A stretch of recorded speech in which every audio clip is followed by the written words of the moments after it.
نماز کے اندر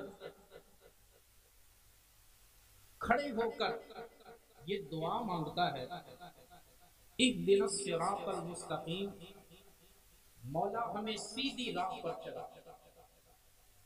اگر آپ بولیں گے تو میں بھی بولوں گا انشاءاللہ۔ 5 وقت ہر مسلمان یہی دعا کرتا ہے، اہدنا الصراط المستقیم، مولا ہمیں سیدھی راہ پر چلا۔ کچھ لوگ اس کا ترجمہ کرتے ہیں ہمیں سیدھی راہ دکھا، یہ معنی نہیں کہ سیدھی راہ دکھا، اس کا مطلب ہے انہوں نے ابھی تک سیدھا راستہ دیکھا ہی نہیں۔ مطلب یہ ہے کہ ہمیں سیدھی راہ پر چلا۔ زیادہ ان لوگوں کی راہ سیدھی راہ ہے۔ آج تو ہر بندہ یہ دعویٰ کرتا ہے کہ ہمارا رستہ صراط مستقیم ہے، ہم ہی سیدھے رستے پر ہیں۔ باری تعالیٰ کوئی وضاحت تو ہونی چاہیے کہ صراط مستقیم ہے کیا؟ تو ساتھ ہی تھوڑا سا اشارہ کر دیا، صراط الذین انعمت علیہم، ان لوگوں کا رستہ جن پر تیرا انعام ہوا ہے۔ باری تعالیٰ یہ تو پتہ چل گیا کہ انعام یافتہ لوگوں کا رستہ صراط مستقیم ہے۔ اب پتہ چلے کہ انعام یافتہ بندے کون ہیں۔ اللہ تبارک و تعالیٰ نے اس مشکل کو بھی حل فرما دیا اور پوری وضاحت کر دی۔ فرمایا انعم اللہ علیہم من النبیین والصدیقین والشہداء والصالحین، اللہ نے انعام کیا ہے تو نبیوں پر کیا ہے، انعام کیا ہے تو رسولوں پر کیا ہے، انعام کیا ہے تو صدیقوں پہ کیا ہے، انعام کیا ہے تو شہیدوں پہ کیا ہے، انعام کیا ہے تو اولیاء کاملین پہ کیا ہے، سلف و صالحین پہ کیا ہے۔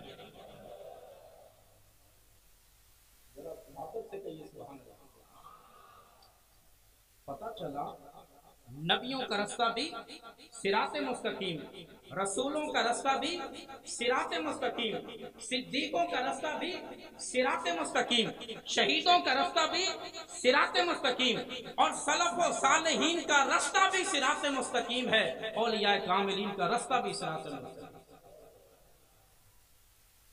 اتنی وضاحت ہو گئی۔ اللہ کا کتنا فضل ہے، ہمیں تو ہر وقت شکر کرنا چاہیے، رب کی حمد و ثنا کرنی چاہیے، سجدہ شکر بجا لانا چاہیے کہ اس نے ہمیں نبی عطا کیے تو نبی اعظم، رسول عطا کیے تو رسول اعظم، صدیق عطا کیے تو صدیق اکبر، شہید عطا کیے تو فاروق اعظم، ارے امام عطا کیے تو بھی امام اعظم، اور اگر پیر عطا کیے وہ بھی غوث اعظم۔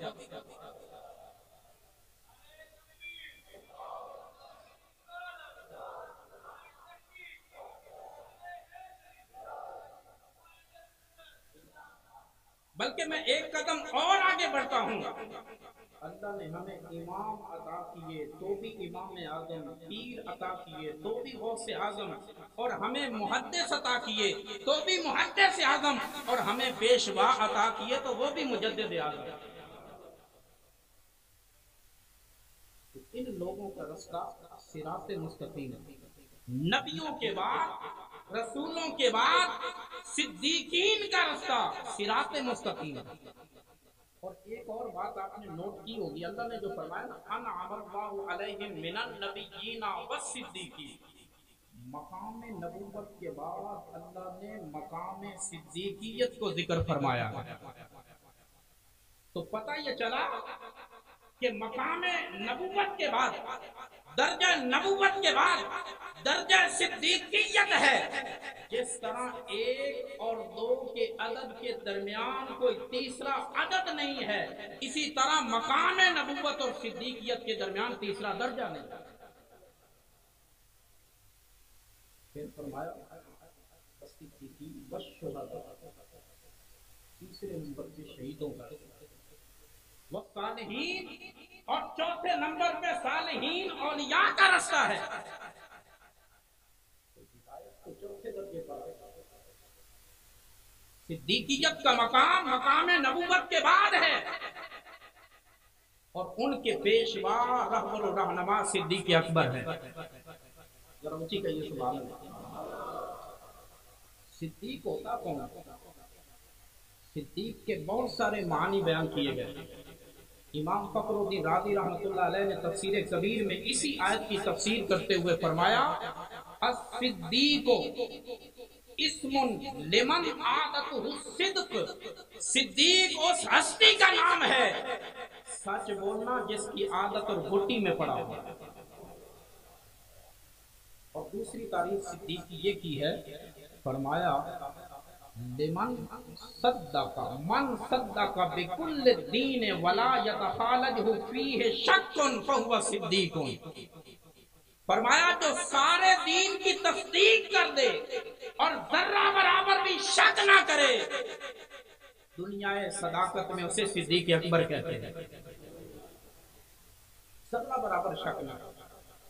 اور تیسرا معنی امام راضی نے یہ بیان کیا کہ لمن سبق الى تصدیق الرسول فصار قدوۃ لسائر الناس. فرمایا صدیق اس ہستی کا نام ہے جو نبی پاک کی سب سے پہلے تصدیق کرتا ہے اور میدان تصدیق میں باقی لوگوں کا رہبر و رہنما بن جاتا ہے. میدان تصدیق میں دوسرے لوگوں کا قائد اور رہنما بن جائے اسے صدیق اکبر کہتے ہیں. اور میدان تصدیق میں سیدنا صدیق اکبر باقی لوگوں کے قائد و رہنما ہیں. آپ کی تقریر سے حضرت عثمان غنی رضی اللہ عنہ مسلمان ہوئے. آپ کی ترغیب سے حضرت طلحہ مسلمان ہوئے، حضرت زبیر مسلمان ہوئے، حضرت سعد مسلمان ہوئے، حضرت عبد الرحمن بن عوف مسلمان ہوئے، حضرت عثمان بن مظعون مسلمان ہوئے. تو گویا آپ میدان تصدیق میں باقی صحابہ کے بھی رہبر و رہنما ہیں. ایک معنی صدیق کا تو عام آپ نے سن رکھا ہوگا کہ صادق اور صدیق. صادق وہ ہوتا ہے کہ جو واقعہ ہوا ہے منو ان اس کو بیان کر دے، یعنی واقعہ جیسے وقوع پذیر ہوا ہے اس کے مطابق بیان کرے. مگر صدیق وہ ہوتا ہے جیسا وہ بیان کر دے واقعہ ہی ویسے ہو جائے.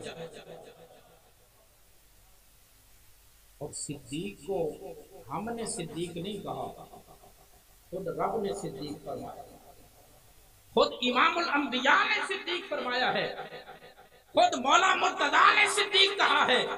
بلکہ پوری امت کا اجماع ہے اس بات پر کہ میدان تصدیق کے اندر صداقت کے تاجدار حضرت ابوبکر صدیق.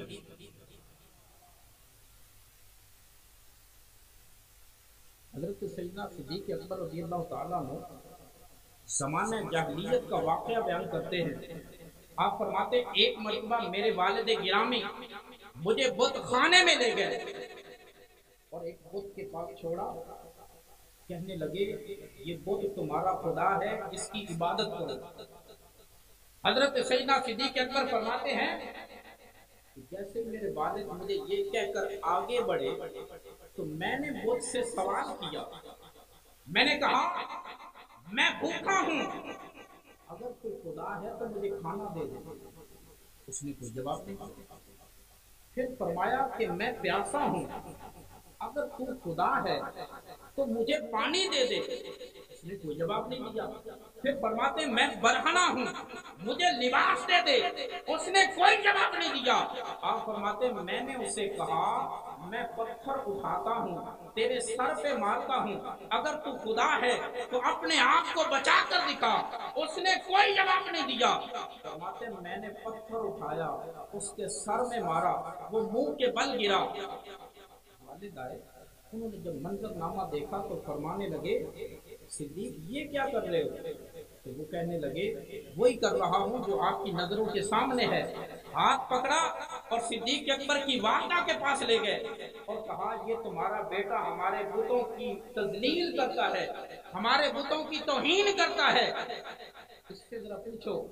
تو والدہ کہنے لگی اس بیٹے کے بارے میں مجھ سے کچھ نہ کہنا، یہ کوئی عام بیٹا نہیں. جب یہ میرے بدن کے اندر موجود تھا تو اس بارے میں اللہ نے بھی مجھ سے کلام فرمایا تھا. حضرت صدیق اکبر پوچھنے لگے میرے بارے میں اللہ نے کلام فرمایا، ذرا بتائیں تو صحیح اللہ نے میرے بارے میں کیا فرمایا تھا. تو والدہ نے کیا کہا؟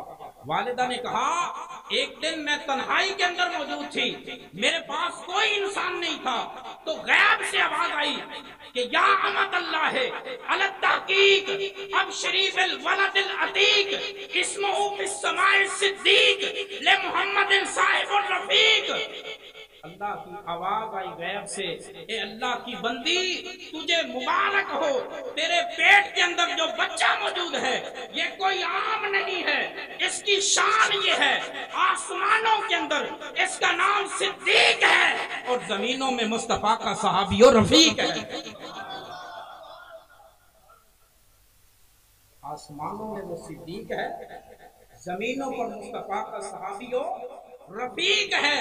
تو صدیق تو وہ ہیں جنہیں اللہ صدیق کہتا ہے، جنہیں رسول اللہ صدیق کہتے ہیں، جنہیں مولا مرتضیٰ صدیق کہتے ہیں۔ تاریخ دمشق ابن عساکر کی 30ویں جلد اس میں روایت درج ہے، حضرت ابو یحییٰ رضی اللہ تعالیٰ عنہ روایت کرتے ہیں، کہتے ہیں کہ میں نے مولا علی کی زبان سے یہ بات سنی، آپ قسم کھا کر کہا کرتے تھے کہ ابو بکر کا نام اللہ نے آسمانوں سے ہی صدیق اتارا ہے۔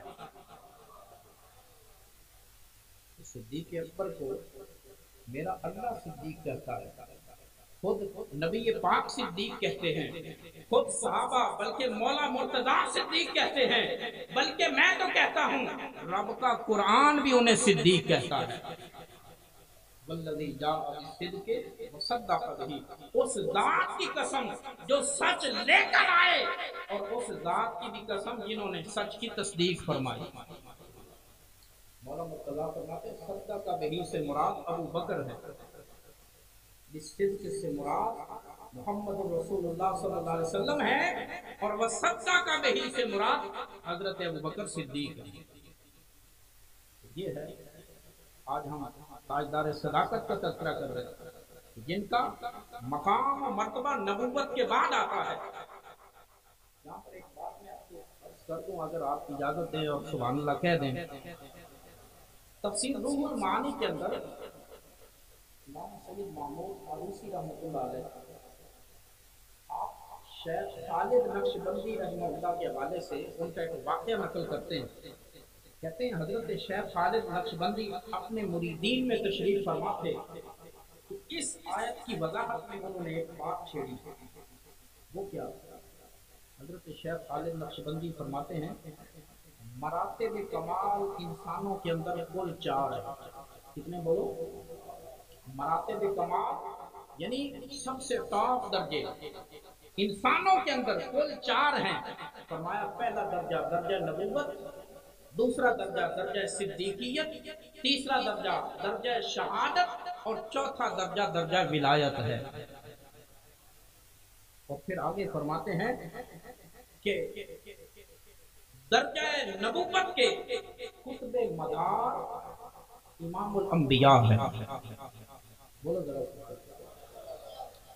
درجہ نبوت کے قطب مدار امام الانبیاء ہیں، درجہ صدیقیت کے قطب مدار صدیق اکبر ہیں، اور درجہ شہادت کے قطب مدار حضرت فاروق اعظم ہیں، اور درجہ ولایت کے قطب مدار مولا مرتضیٰ ہیں۔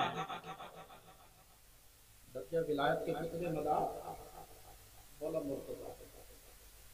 کسی نے سوال کیا آپ نے نبوت کے بعد 3 درجے ذکر کیے، صدیقیت، شہادت اور ولایت، اور تینوں درجوں میں حضرت ابو بکر، عمر اور مولا علی کا ذکر کیا، تو بیچ میں تو حضرت عثمان آتے ہیں، تو حضرت عثمان کا ذکر نہیں کیا۔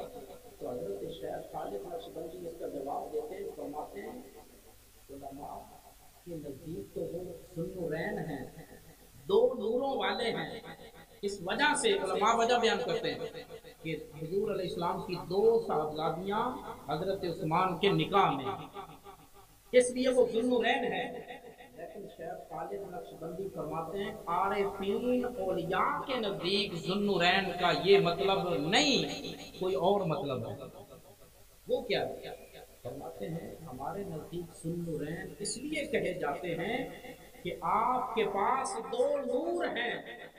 وہ کون سے ہیں؟ فرماتے ہیں کہ ایک نور شہادت ہے اور دوسرا نور ولایت ہے۔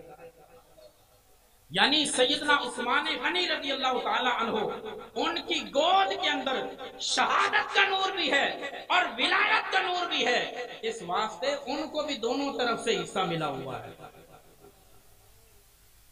تو یہ نہ سمجھے کہ حضرت عثمان کو چھوڑ دیا، سمجھیں ذرا اس بات کو۔ روحانی اور سیاسی خلیفہ کی تقسیم کرنے والوں سے میرا سوال ہے کہ ولایت پہلے ہے یا صدیقیت پہلے ہے؟ پھر دوسری بات یہ ہے کہ سیدنا صدیق اکبر کی ولایت میں کس کو شک ہے؟ کوئی شک؟ پھر کہنا کہ سیاسی خلیفہ ابو بکر تھے اور روحانی خلیفہ مولا مرتضیٰ تھے، یہ کہاں سے تقسیم آئی؟ تو قرآن کے بھی خلاف ہے۔ مقام نبوت و رسالت کے بعد مقام صدیق، ولایت میں نے آپ کے سامنے بیان کیا چوتھے درجے پہ آتی ہے، اور امت کے اندر دیکھا جائے تو تیسرے درجے پہ آتی ہے۔ لہذا اس طرح کی بات کی بولیاں بولنے کی کوئی ضرورت نہیں ہوتی، بلکہ ابھی میں آپ کو اتنے افسوس کی بات ہے کہ وہ لوگ جو صحابہ کے مخالف ہیں، جو حضرت سیدنا ابو بکر صدیق کو صدیق اکبر ہی مانتے ہیں، جیسے کہ مولا علی ہی صدیق اکبر ہیں، مولا علی ہی فاروق اعظم ہیں، مولا علی ہی فاروق اعظم ہیں، تو اس کا بھی انکار کرتا ہے۔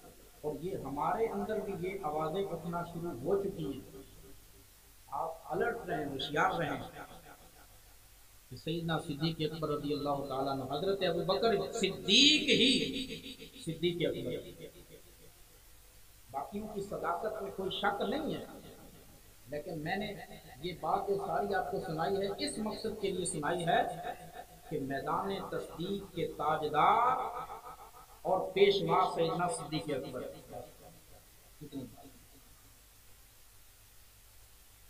حضرت ابو بکر صدیق کی روحانیت میں بھی کسی کو شک نہیں ہونا چاہیے۔ آپ سے سلسلہ ہے نقش بندیہ، یہ حضرت ابو بکر صدیق سے شروع ہوا، ورنہ تو پھر سلسلہ نقش بندیہ کا بھی انکار کرنا پڑے گا۔ بلکہ میں آپ کو یہ بھی بتا دوں، علامہ آلوسی رحمۃ اللہ علیہ نے روح المعانی میں یہ بھی لکھا ہے کہ حضرت ابو بکر حضرت رحمۃ اللہ علیہ ایک بہت بڑے ڈاکو تھے، بات سننا ذرا توجہ سے، بہت بڑے ڈاکو تھے، اکیلے ہی بڑے بڑے قافلے لوٹ لیا کرتے تھے۔ ایک جنگل میں کسی قافلے کو پڑاؤ ہوا، خیمے لگ گئے، شام ہونے لگی تو خیمے کے اندر بیٹھی خاتون اپنے شوہر سے کہتی ہے شام ہو رہی ہے، باہر نہ جانا، میں نے سنا ہے کہ اس جنگل میں ابو بکر حوار ڈاکو کا دخل ہے، آنا جانا ہے، کہیں ایسا نہ ہو کہ کوئی نقصان پہنچا دے۔ حضرت ابو بکر حوار چھپ کے نا یہ سارا سن رہے تھے، دل میں سوچا ابو بکر حوار تو کیسا آدمی ہے، تو اس سے تو خیمے کے اندر بیٹھی عورتیں بھی ڈرتی ہیں، اور تو ہے اپنے رب سے نہیں ڈرتا۔ بس یہ ذہن میں آیا اور حضرت ابو بکر حوار توبہ طائب ہو گئے، قسمت بدل گئی، توبہ کر کے سیدھے گھر آئے، رات کو سوئے مگر قسمت جاگ گئی، خواب کے اندر سید دو عالم تشریف لائے، ساتھ میں حضرت ابو بکر صدیق بھی موجود ہیں، ابو بکر صدیق بھی موجود ہیں۔ حضرت ابو بکر حوار رحمت اللہ علیہ نے ہاتھ بڑھایا حضور کی طرف، یا رسول اللہ مجھے بیعت کروا لے، میں نے سچی توبہ کی ہے۔ حضور نے فرمایا تجھے میں بیعت نہیں کروں گا، تجھے تیرا ہم نام ابو بکر صدیق ہی بیعت فرمائے گا۔ تو خواب کے اندر سیدنا صدیق اکبر نے حضرت ابو بکر حوار کو بیعت کیا اور اپنا کلہ خلافت عطا فرمایا۔ حضرت ابو بکر حوار کہتے ہیں کہ جب میں صبح اٹھا تو وہ کلہ میرے سرہانے موجود تھا۔ ان سے سلسلہ حواریہ ہے، نقشبندیہ کے علاوہ سلسلہ حواریہ جو حضرت ابو بکر بن الحوار سے شروع ہوا اور جس کی خلافت خود سیدنا صدیق اکبر نے عطا فرمائی۔ آئیے تو ان کی روحانیت میں اور ان کی ولایت میں کسی کو شک ہو سکتا ہے؟ بلکہ حضرت علی بن وہب سنجاری رحمۃ اللہ علیہ، علامہ عبد الوہاب شعرانی نے اس کو طبقات کبریٰ میں لکھا ہے۔ حضرت علی بن وہب سنجاری رحمۃ اللہ علیہ 7 سال کی عمر میں قرآن مجید حفظ کیا اور پھر علوم دینیہ پڑھنے میں مشغول ہو گئے۔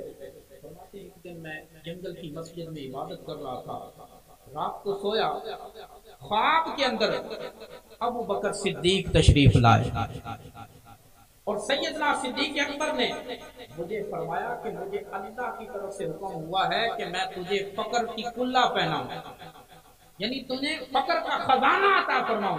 تو خواب کے اندر ہی فقر کا خزانہ عطا فرمایا اور سر پہ کلہ رکھا اور تشریف لے گئے۔ کچھ دنوں بعد حضرت خضر علیہ السلام تشریف لائے، انہوں نے فرمایا کہ آپ کو خلافت تو مل چکی، فقر کا خزانہ بھی مل چکا، لہذا لوگوں میں جائیں اور دعوت و تبلیغ اور دین کا کام کریں، خلوت کو چھوڑیں، لوگوں کی راہبری کا کام کریں۔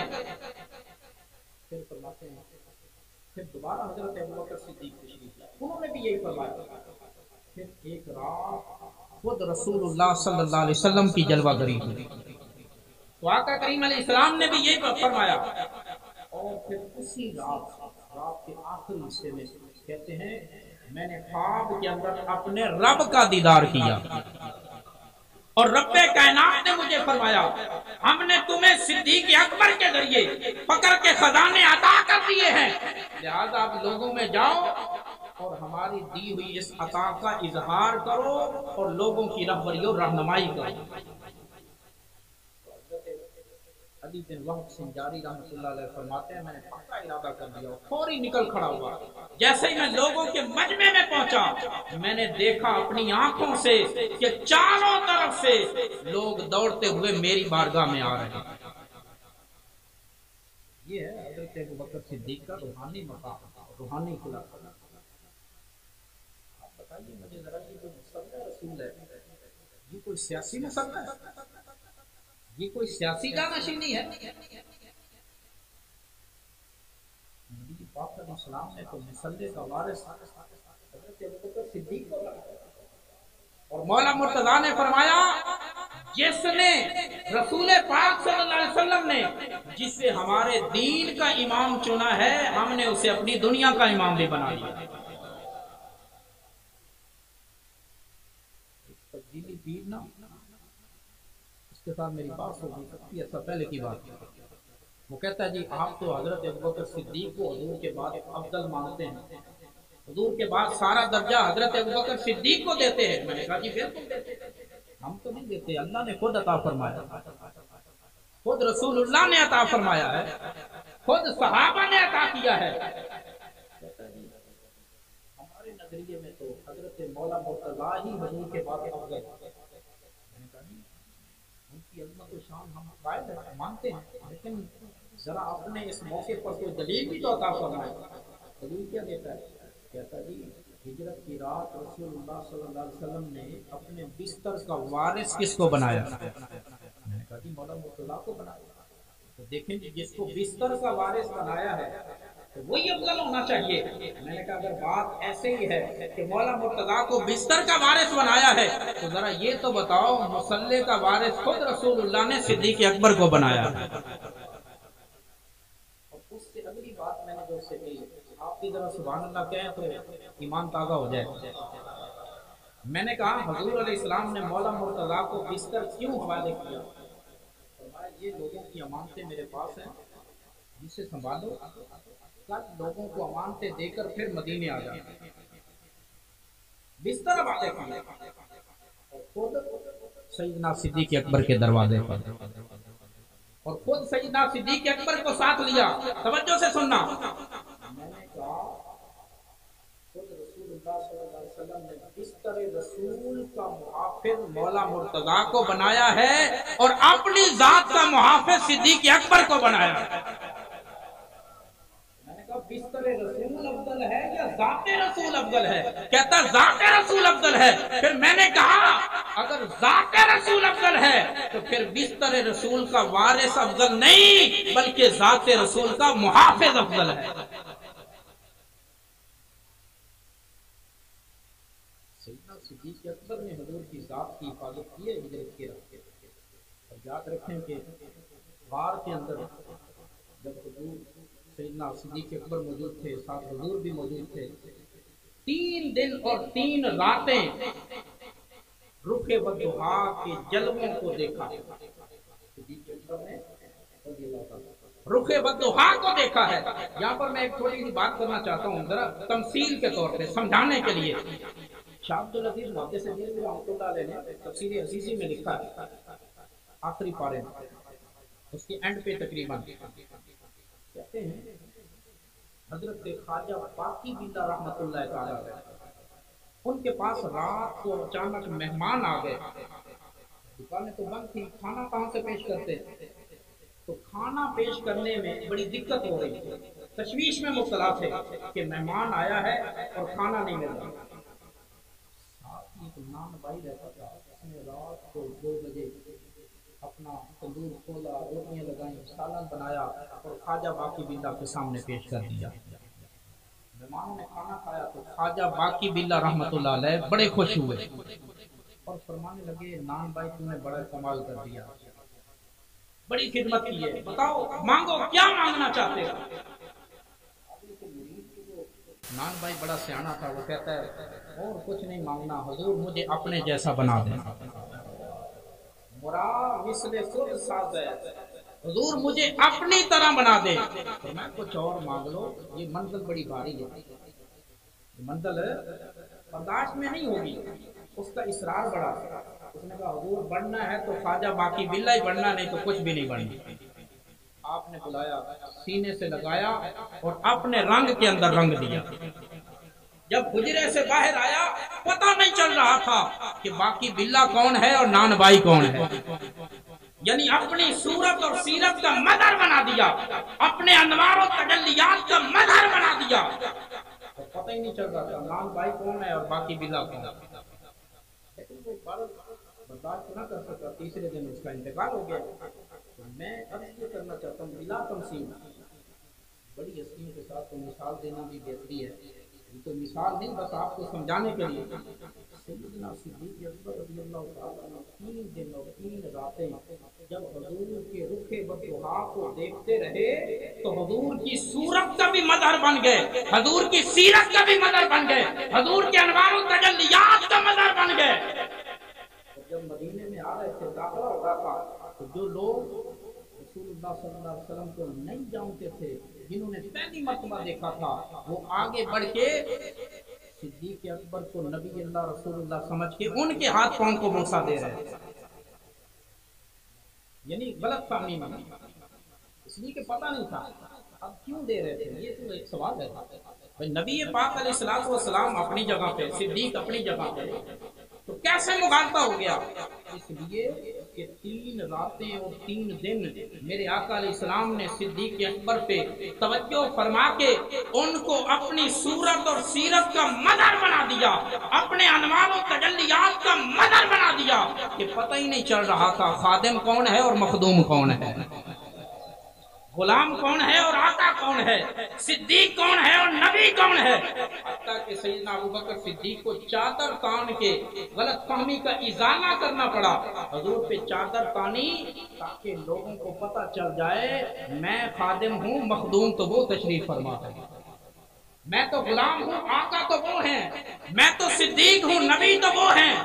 اس کو کہتے ہیں کہ نبی پاک علیہ الصلوۃ والسلام نے شب ہجرت غار کے اندر اپنی توجہات اتنی فرمائی کہ اپنی صورت و سیرت کا مظہر بنا دیا اور اپنے انوار و تجلیات کا بھی مظہر بنا دیا۔ اس کو کہتے ہیں مقام فنا فی الرسول اور بقا بالرسول۔ حضرت ابوبکر صدیق مقام فنا کے اوپر فائز، بلکہ وقت تھوڑا ہے، میں تو مقام فنا فی اللہ تک جانا چاہتا تھا۔ بس ایک بات عرض کر کے اجازت چاہوں گا، جو آیت کریمہ میں نے پڑھی نا، ثانی اثنین اذ ہما فی الغار، دو میں سے دوسرا جب دونوں غار میں تھے، اذ یقول لصاحبہ لا تحزن ان اللہ معنا، جب حضور صدیق سے فرما رہے تھے غم نہ کرو اللہ بھی ہمارے ساتھ ہے۔ جملے پہ غور کرنا، قرآن کی آیت پہ غور کرنا، لا تحزن ان اللہ معنا، غم نہ کرو اللہ بھی ہمارے ساتھ ہے۔ اور حدیث میں آتا ہے ما ظنوا باثنین اللہ ثالثہما، جب حضرت ابو بکر پریشان ہونے لگے، رونے لگے، تو میرے آقا نے فرمایا اے ابو بکر تیرا ان دو کے بارے میں کیا خیال ہے جن کے ساتھ تیسرا اللہ بھی ہے؟ ان اللہ معنا، اللہ ہمارے ساتھ ہے۔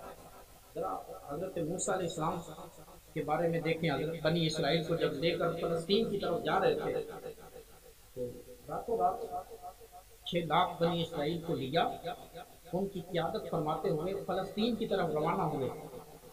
رستے میں بحیرہ طوفان، دریا آ گیا، سمندر آ گیا، پیچھے سے فرعون بھی 16 لاکھ کا لشکر لے کر تعاقب کے اندر پیچھا کرتے ہوئے پیچھے آ گیا۔ اب بنی اسرائیل نے دیکھا پیچھے لشکر ہے، آگے دریا ہے، پیچھے بھی موت آگے بھی موت، جائیں تو جائیں کہاں؟ حضرت موسیٰ علیہ السلام سے کیا کہا؟ کہنے لگے اِنَّا لَمُدْرَكُونَ، موسیٰ ہم تو پکڑے گئے، موسیٰ ہم تو مارے گئے۔ وہ وہیں رہتے ذلت برداشت کرتے، ظلم برداشت کرتے، چلو ان کی گلیاں اور نالیاں صاف کرتے، کم از کم زندہ تو رہتے۔ تم یہاں لائے ہو ہمیں تو مروانا چاہتے ہو، آگے بھی موت ہے پیچھے بھی موت ہے۔ تو حضرت موسیٰ علیہ السلام نے تسلی دیتے ہوئے کیا فرمایا؟ فرمایا کلا ان معی ربی، تم گھبراتے کیوں ہو، میرے ساتھ میرا رب جو ہے۔ اب اس پر بھی غور کرنا، ان معی ربی، میرے ساتھ میرا رب ہے۔ اور حضور کے فرمان پہ بھی غور کریں، ان اللہ معنا، ہمارے ساتھ ہمارا اللہ جو موجود ہے۔ اب سوال یہ ہے 6 لاکھ بنی اسرائیل ہیں اور حضرت موسیٰ علیہ السلام نے 6 لاکھ بنی اسرائیل میں سے کسی کو بھی اللہ کی معیت میں شامل نہیں کیا۔ ہاں شب ہجرت غار کے اندر ایک حضور کی ذات ہے، دوسرا صدیق کی ذات ہے، اور حضور فرما رہے ہیں ان اللہ معنا، غم نہ کرو میرے ساتھ بھی اللہ ہے، تمہارے ساتھ بھی اللہ ہے۔ اپنے ساتھ معیت الہی میں، اللہ کی معیت میں صدیق اکبر کو بھی رکھا ہے، جبکہ حضرت موسیٰ علیہ السلام نے اپنے ساتھ اللہ کی معیت میں بنی اسرائیل کو نہیں رکھا۔ یہی تو مقام روحانیت ہے، یہی تو مقام صدیقیت ہے کہ میرے آقا کریم علیہ السلام نے صدیق اکبر کو کسی مقام میں بھی تنہا نہیں چھوڑا، اس لیے اللہ نے بھی تنہا نہیں چھوڑا۔ فرمایا ثانی اثنین، دو میں سے دوسرا، جب دونوں غار میں تھے۔ میں تو یہاں کہتا ہوتا ہوں کہ دین کے ہر شعبے میں اول مصطفیٰ ہیں تو ثانی صدیق اکبر، ثانی اثنین اذ ہما فی الغار، بلکہ عالم ارواح میں بھی اول مصطفیٰ تو ثانی صدیق اکبر۔ ہاں ہاں تبلیغ اسلام میں بھی اول مصطفیٰ ثانی صدیق اکبر، اشاعت اسلام میں اول مصطفیٰ ثانی صدیق اکبر، جنگ و غزوات میں اول مصطفیٰ ثانی صدیق اکبر، میدان بدر میں اول مصطفیٰ ثانی صدیق اکبر، میدان احد میں اول مصطفیٰ ثانی صدیق اکبر، میدان تبوک میں اول مصطفیٰ ثانی صدیق اکبر، میدان حنین میں اول مصطفیٰ ثانی صدیق اکبر، امامت و خلافت میں اول مصطفیٰ ثانی صدیق اکبر، قیادت و امامت میں اول مصطفیٰ ثانی صدیق اکبر، غار میں بھی اول مصطفیٰ ثانی صدیق اکبر، مدار میں بھی اول مصطفیٰ ثانی صدیق اکبر، کل بروز محشر قبروں سے اٹھنے میں بھی اول مصطفیٰ ثانی صدیق اکبر، حوض کوثر پہ اول مصطفیٰ ثانی صدیق اکبر، جنت جانے میں بھی اول مصطفیٰ ثانی صدیق اکبر۔ ہاں ہاں دین کے ہر میدان میں، دین کے ہر شعبے میں اگر اول مصطفیٰ ہیں تو ثانی صدیق اکبر ہیں۔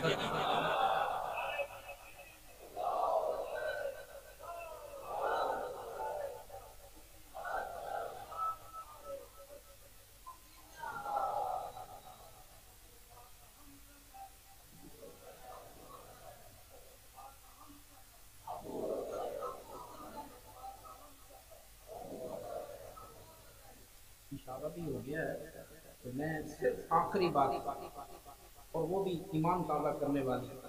اور یہ میں ضرور کرتا ہوں کسی نہ کسی بیان میں، یعنی ہر سال حضرت مقام صدیق اکبر بیان کرتے ہوئے آپ ذرا غور تو کریں، باہر کے دہانے پر صرف انسانوں نے نہیں، جانوروں نے بھی میرے آقا علیہ السلام کی حفاظت کی ہے. آپ نے علماء سے سنا ہوگا مکڑی نے جالا تانا اور کبوتریوں نے انڈے دیے. تو جب کافر دہانے پر پہنچے تو انہوں نے وہ سارا منظر دیکھا، کہنے لگے وہ تو کوئی صدیوں پرانی غار ہے، تو انڈے بھی موجود ہے، جالا بھی تنا ہوا ہے، لگتا ہے کہ یہ محمد کے پیدا ہونے سے بھی پہلے کی کوئی بات ہے. جبکہ سیدنا صدیق اکبر رضی اللہ تعالیٰ غار میں بیٹھے ہیں اور وہ غار کے دہانے پر کافر پہنچے اور حضور سے عرض کر رہے ہیں یا رسول اللہ کافر تو دہانے پر پہنچا ہے، اگر انہوں نے اپنے قدموں کی طرف بھی دیکھ لیا تو ہمیں بھی دیکھ لیں گے.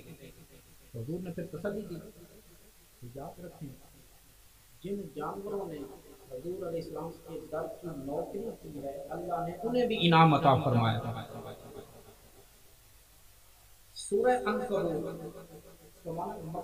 مکڑی والی سورہ، اس مکڑی کو اللہ نے یہ انعام دیا ہے کہ اس کے نام کی پوری سورت قرآن کی زینت بنا دی. کبوتری کے بارے میں مفسرین لکھتے ہیں یہ جو حرم کی کبوتر ہے یہ اسی کی اولاد ہے، تو اس کو انعام یہ دیا ہے کہ قیامت تک اس کی نسل کو بھی باقی رکھا ہے. مکڑی کے ذکر کو باقی رکھا ہے اور کبوتری کی نسل کو باقی رکھا ہے. ذرا غور تو کریں، یہ تو جانور ہیں جو حضور کے در کی نوکری کرتے ہیں تو اللہ تبارک و تعالیٰ ان کو بھی انعام سے نوازتا ہے. مگر سیدنا صدیق اکبر رضی اللہ تعالیٰ وہ خود نوکری نہیں کر رہے بلکہ حضور سیدنا صدیق اکبر کا سارا خاندان حضور کی نوکری کر رہا. حضرت ابوبکر صدیق خود حضور کے ساتھ، آپ کی صاحبزادی حضرت اسماء بنت امیس وہ کھانا غار کے اندر پہنچایا کرتی تھی، اور حضرت عبداللہ بن ابی بکر حضرت ابوبکر کے صاحبزادے وہ کفار کی ساری رپورٹیں اور خبریں جمع کر کے حضور کو پہنچایا کرتے تھے. تو اولاد بھی نوکری میں، خود آپ بھی نوکری میں، اور آپ کا جو غلام تھا عامر بن فہیرہ وہ بکریاں غار کے دہانے پر لاتا، دودھ نکالتا اور حضور کو پیش کر دیتا. تو آپ کا غلام بھی حضور کی نوکری میں، آپ خود بھی حضور کی نوکری کر رہے ہیں، اور آپ کا خاندان بھی حضور کی نوکری کر رہا ہے، آپ کے غلام بھی حضور کی نوکری کر رہے ہیں. میں کہا کرتا ہوں اگر جانور حضور کے در کی نوکری کرتا ہے تو اللہ اسے بھی اجر عطا فرماتا ہے، مگر صدیق کا سارا خاندان ہی حضور کے در کی نوکری کر رہا ہے. ان کے مقام و مرتبے کا اندازہ کون کر سکتا ہے؟ تو اللہ تبارک و تعالی ہمیں مقام صدیق سمجھنے کی توفیق عطا فرمائے اور میرے ٹوٹے پھوٹے کلمات اپنی بارگاہ میں قبول فرمائے. آمین.